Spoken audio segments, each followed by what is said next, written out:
வணக்கம். என்ன இது ரொம்ப அநியாயம் பண்ணிட்டு இருக்காங்களே. வேகமாக விஜய் கூப்பிட்டு சிஎம் ஆக்கி உட்கார வைப்பேன். நாட்டில் எந்த வேலையும் நடக்க மாட்டேங்குது.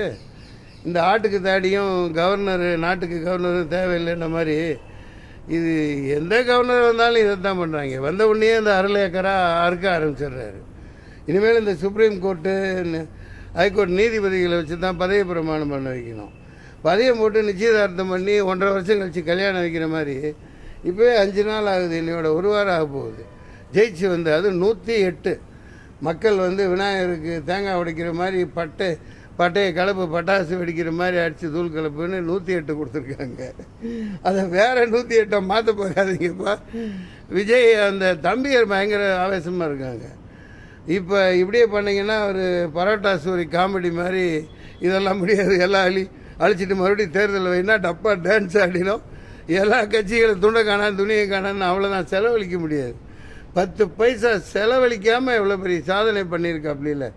அப்புறம் ஏன் இந்த மத்திய அரசு இப்படி நாதாரிப்பத்தனமான வேலை பண்ணிகிட்டு இருக்குது?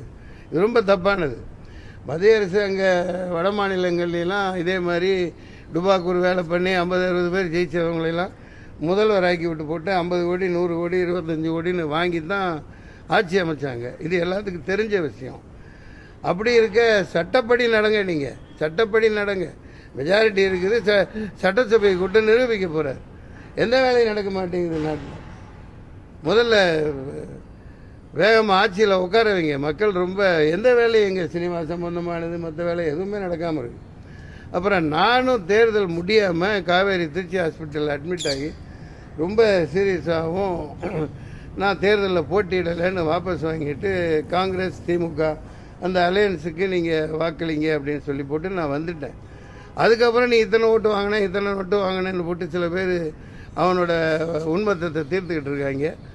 அந்த நாதாரிகளுக்கெல்லாம் பேசணும்னு அவசியம் இல்லை. முதல்ல நாட்டில் கலகம் உண்டு பண்ணாதீங்க. கவர்னர் வேகமாக கூப்பிட்டு விஜய் சிஎம் ஆக்கிற வெளியே பாருங்கள். அப்புறம் பார்த்துக்கலாம். நன்றி, வணக்கம்.